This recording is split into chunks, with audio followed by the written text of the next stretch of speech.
사도행전 15장 말씀입니다. 사도행전 15장에는 그 유명한 예루살렘 회의, 그 회의가 관련된 말씀이 기록되어 있고, 또 한 가지 특별하게 바울과 바나바가 서로 다툰 이야기, 두 가지가 이렇게 같이 있습니다.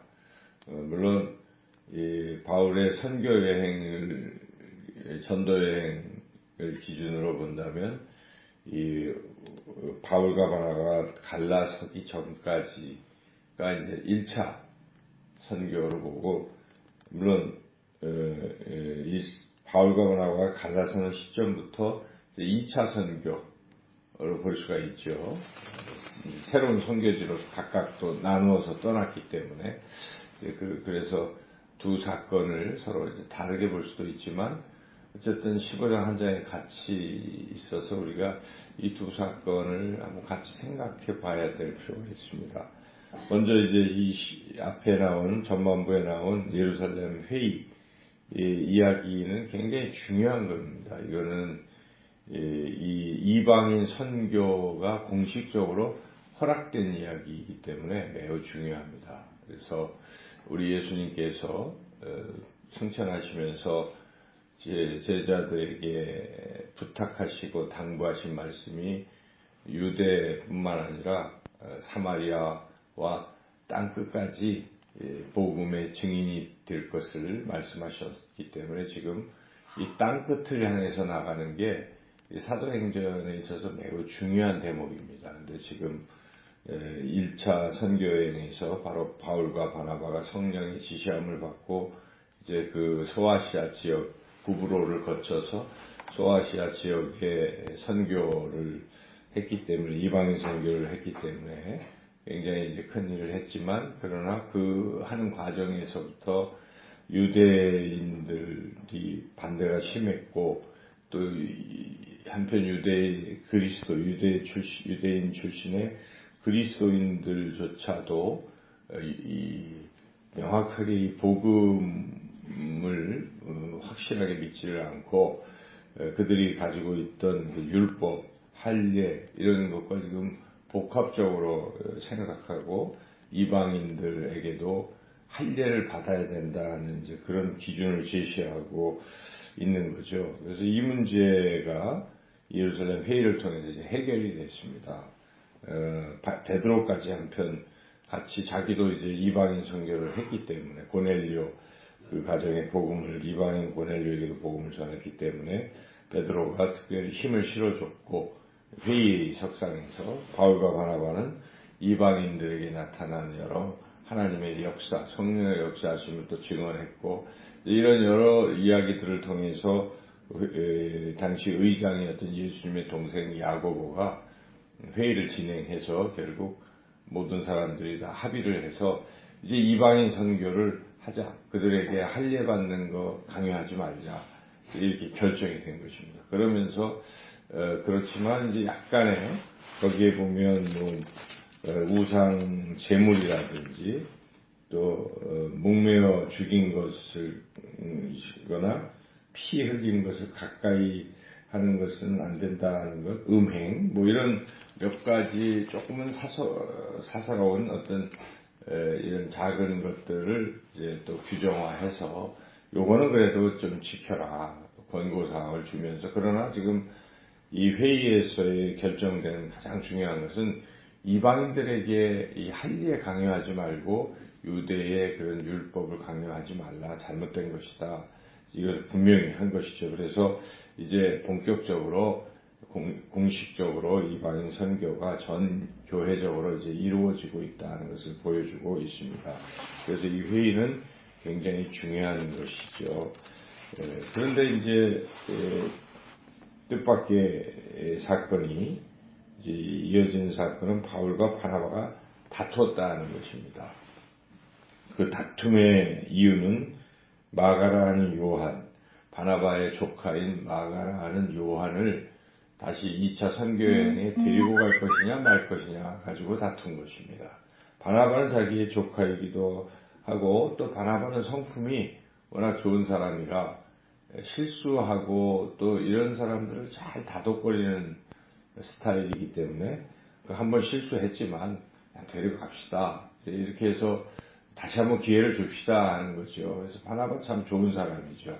그 바울도 사실 바나바가 없으면 안 되는 거죠. 다른 사람들은 다 사울, 바울을 다 이렇게 멀리하고 그랬지만 바나바가 그래도 이 사람 지금 회심했고 참 좋은 사람이라고 소개해주고 또 안디옥 교회도 소개해주고 그래서 지금 이렇게 위대한 선교가 일어났던 것을 생각해 본다면 바나바가 없었다면 바울도 제대로 못했는데 바나바의 그런 좋은 성품, 용서하고 용납하는 참 좋은 성품 덕분인 것이죠. 그래서 그런 측면에서 바나바가 참 좋은 성품인데 그러나 또 바나바가 다 좋다고 말하기도 어려운 것이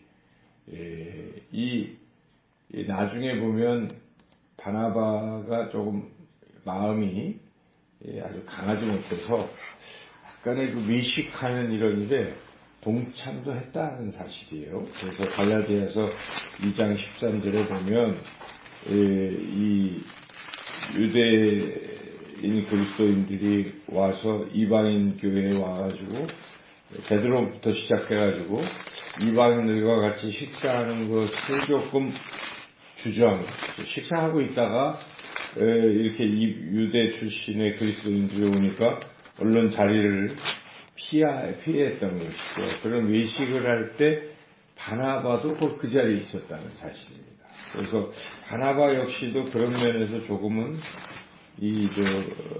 확실하게 단호하게 하지를 못하고 좀 우유부단한 성격도 있다고 보여져요. 그래서 갈라디아에서 2장 13절에 보면 남은 유대인들도 그와 같이 외식함으로 바나바도 그들의 외식에 유혹되었느니라. 이제 이렇게 그런 또 단점도 있습니다.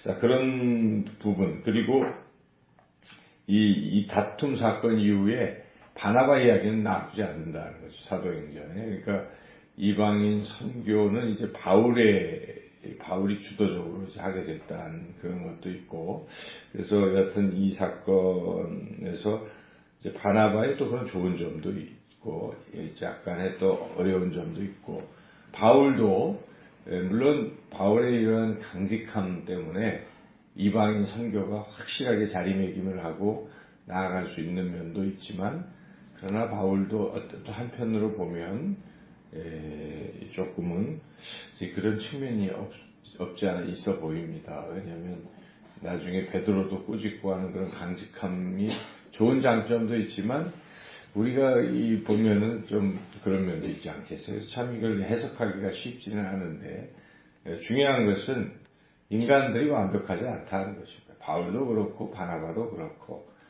부족하다 하는 것이죠. 그렇지만 우리가 주목할 사실은 성령께서는 그러한 연약한 부분들도 다 이렇게 사용하셔서 결국 그러한 것들을 통해서 목적인 이방인 선교, 복음 전파를 계속하게 하셨다는 것입니다. 그래서 여기에 보면 오히려 이렇게 서로 나눔으로써 또 다른 이 사역자들이 이 자리에 또 동참할 기회가 주어진 것이죠. 그래서 여기에 실라라는 사람이 등장하는데 이 실라는 예루살렘 회의에서 파송한 사람입니다. 그래서 유대인 그리스도인들을 대표해가지고 이제 이런 몇 가지 규정을 좀 주의를 주고 그러나 이방인 선교가 허락되었다는 것을 알리는 메신저 역할로 신라를 같이 안디옥 교회에 보내고 하는 이런 일이 있었죠. 그런데 그 신라가 이제 바울과 함께 2차 전도여행, 선교여행에 또 주역이 돼서 사역을 하게 되는 것을 우리가 또 보게 되죠. 그래서 그와 같이 성령께서는 또 이러한 여러 가지 것들을 다시 오히려 하나님의 일을 하는데 또 사용하고 계시다는 것을 우리가 볼 때에 우리는 설령 인간적인 약점이 있고 다툼이 있어도 우리가 하나님 우리에게 주신 사명 자체를 놓치면 안 된다. 전도하고 선교하는 것을 놓치면 안 되겠다는 교훈을 얻습니다. 바나바도 마가의 좀 부족한 점을 가지고 구브로를 중심으로 다른 선교루트에 사도행전 기록 안 되어 있지만은 그런 선교를 했다는 것이고, 바울도 또 새로운 지역으로 또 전도를 하게 되었다는 것들을 고려해 볼 때에 우리가 연약한 인간이지만 그래도 성령님께서 우리를 사용하신다는 것을 우리가 믿고, 좀 부족하지만 그래도 주신 사명을 놓치지 말고 복음 전파, 또 교회에서 이런저런 서로 또 뭐 어려운 점들이 있지 않겠어요. 다 생각도 다르고 그럴지라도 우리가 그 가운데서도 우리가 하나님 주신 사명을 놓치지 말고 계속 우리가 섬기고 또 나아가면 때가 되면 또 그런 문제가 해결이 된다는 것입니다.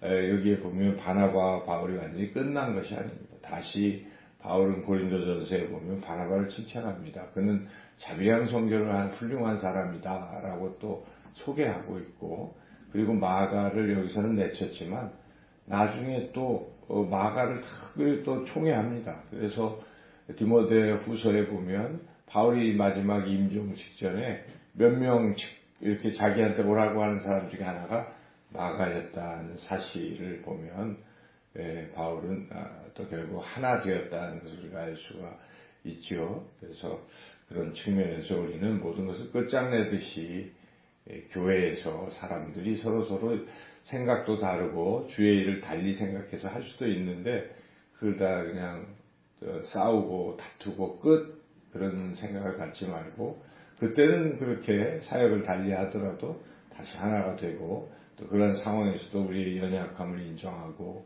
성령이 인도하시는 대로 우리에게 주신 사명을 끝까지 감당하는 그런 우리의 삶이 되어야 되고, 오늘도 그렇게 살아가시기를 주님